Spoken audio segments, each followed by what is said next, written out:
Hi, I'm Kelly Holmes, the National School Sport Champion. The transition from primary to secondary school can be a tricky time for children, and if things don't go smoothly, their physical education can suffer just as much as any other part of their learning. But with planning and imagination, the move can be a positive experience, as you will see.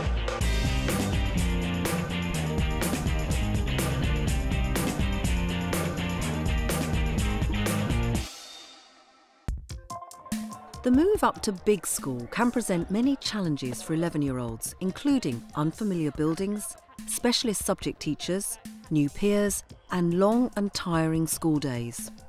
And there are issues for secondary teachers too. A lack of information about new Year 7 pupils can lead to wasted weeks of trying to discover each pupil's attainment levels and learning needs.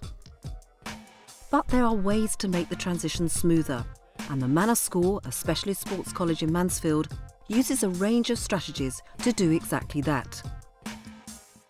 So what we're going to do today is we're going to continue to work on this quality side of things and continue to work on trying to make everything smooth. Catherine Lacey, a gymnastics specialist, has been piloting a 7-week project in primary schools across the local school sport partnership. Just recently, Catherine has also started teaching Year 7s like these at the Manor. In some cases, it means she's working again with pupils she first taught in primary school. In the primaries, Catherine's teaching uses language and techniques that are standardised to maximise continuity between primary and secondary school.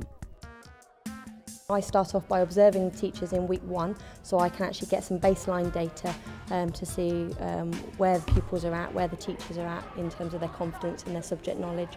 I've also had support with HMI inspector who's also come in helping me get that baseline data. The following week I then deliver the lesson as a week 1 lesson where I'd feel the children need to be for that year group. And then in week 7, which is the end of the time in the school, it's back to the teacher delivering the whole lesson. We video and we have the HMI inspector back in again to see what impact the support's had on the project. You have to have 4 rotations, 2 balances and a travel to your mat and away from your mat. How you put that together, I'm leaving that up to you today. Well, what I'm hoping is that we have this transition from Key Stage 1 to Key Stage 2 to Key Stage 3, so that when children are coming up into secondary school, they all have had the same kind of background, vocabulary, so that it makes it easier for the secondary school teachers then to know where they're pitching their lessons. But also in the same instance, we need the secondary school teachers to know where they're going in terms of pupil attainment and learning. And if we have that kind of standardised across the country, hopefully, we will have the progression which is lacking at the moment. Starting from the same baseline gives pupils from the local primary schools a chance to integrate more quickly when they arrive at the secondary school. And that's not all. I think they will start from the same baseline, and that will help the teaching of the secondary teachers as well, in that they know when they're coming up that they're all at a specific level and that they can teach straight away when they're coming into Year 7, knowing that the pupils have the basic shapes, the basic subject knowledge, so that they can then run with their schemes of work and their lesson plans straight the way through.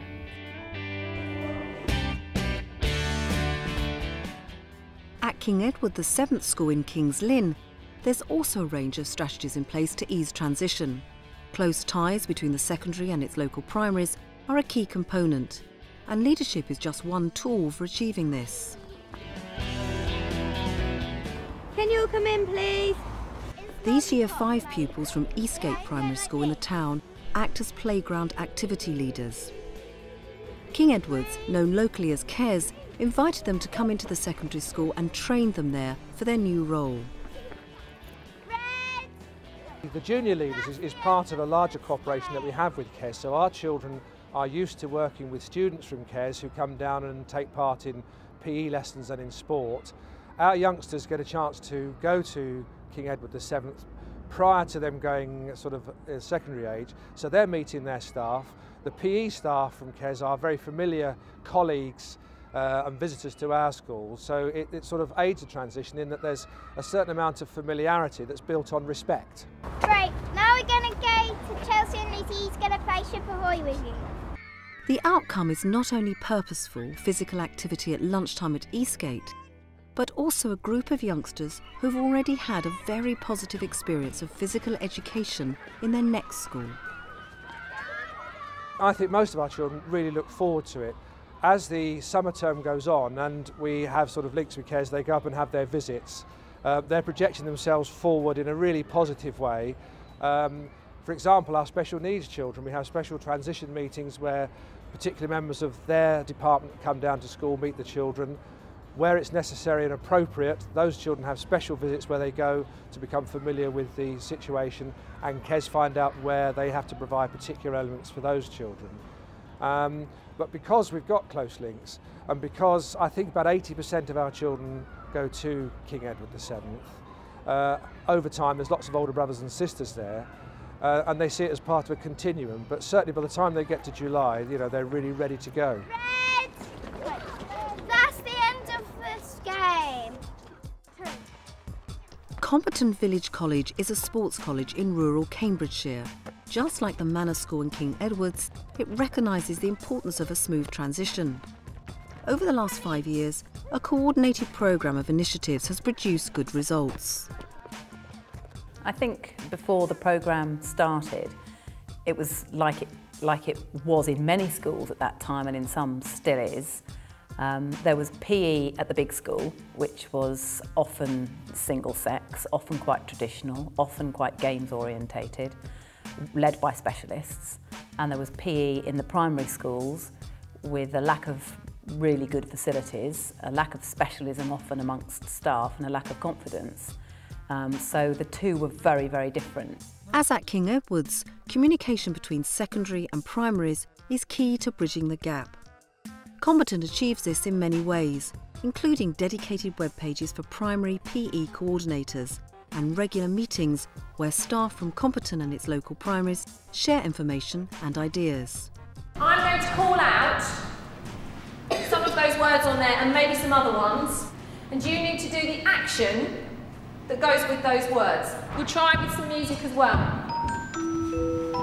Spinning, you can move around, you don't need to stay in the line, you can move around the room. Today, Comberton's dance specialist Zoe McEwen is working at Haslingfield Primary School. That's what we want, somebody who's watching it, think, oh, there's something gone on over there. For them to, you know, find your dance so interesting, they don't know where to look next. Okay? That's what we're looking for. You can all do that. Both Zoe and Ali are advanced skills teachers who do a lot of work in the partnership primary schools. It's another way of ensuring there's good communication between the primaries and the secondary. Zoe's young pupils find it easy to relate to the Harry Potter theme, so the lesson is fun, and having a different teacher isn't a concern for them. So he gets this invisibility cloak, doesn't he? And he goes underneath it, Harry Potter goes underneath it, and when he's underneath the cloak, nobody can see him. Zoe, Ali and other colleagues build productive relationships with the primary teachers and at the same time enhance continuity of teaching practice. It's a team effort. It's not me teaching and the teacher watching.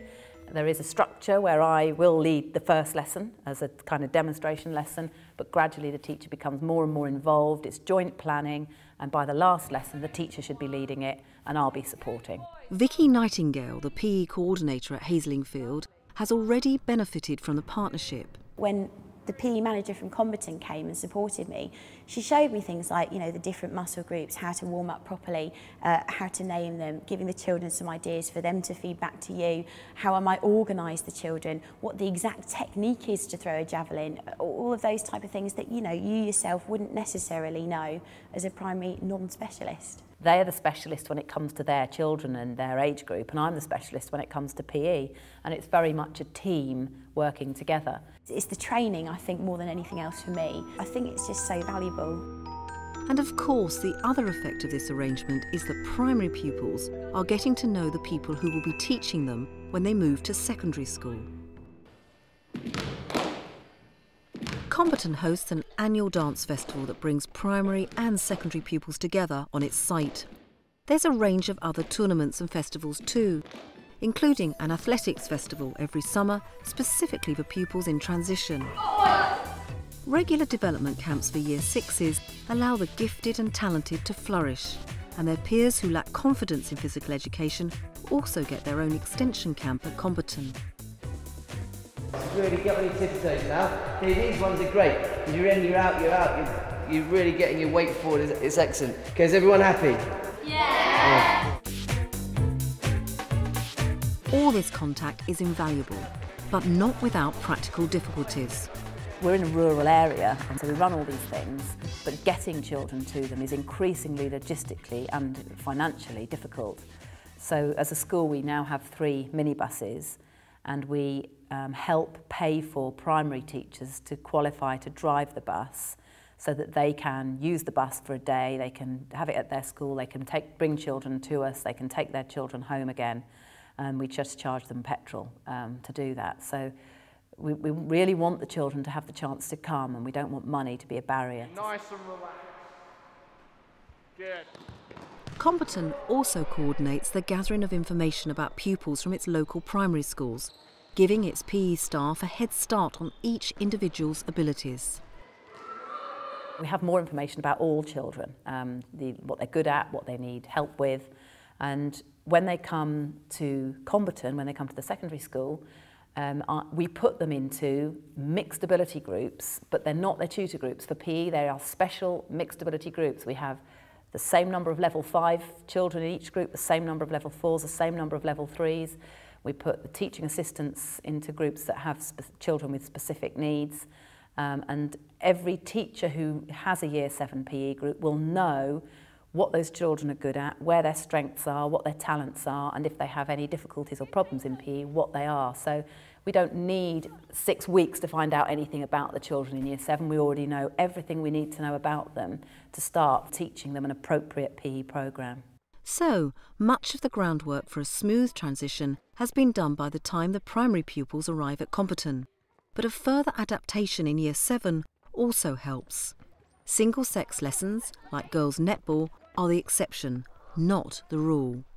Children coming into Year 7 have only ever done mixed PE. To them, there's no reason to split into boys and girls. So for almost everything that we teach in Year 7, we teach in mixed gender groups. The recent change to that this year that we've made is that we are separating 4 invasion games for that one module of work. And the boys go with a male teacher for a rugby unit, and the girls go with a female teacher for a netball unit. Manor, King Edwards and Comberton have worked together with their local primary school partners to smooth the transition between primary and secondary physical education. Key elements have been developing personal contact between primary pupils and secondary staff and pupils, using events and resources to help primary pupils become familiar with a secondary environment, ensuring continuity of teaching practices between primaries and secondaries, and enhancing communication and the flow of information between schools. After a lot of thought and hard work on transition, the schools are reaping the rewards. One little boy wrote me a letter a couple of years ago when he'd been to Talented and Gifted Development Camp, he'd been to a football tournament, he'd been to the Athletics Festival, he'd been to his Year 6 intake day, and he wrote me a letter saying, I feel like I'm at Comberton already and it's still July. You know, he hadn't even started. And that is how we want it to be, you know, that they're really looking forward to it. There's nothing to fear. They understand it all, they know it all, and it feels just like a continuation of their primary education.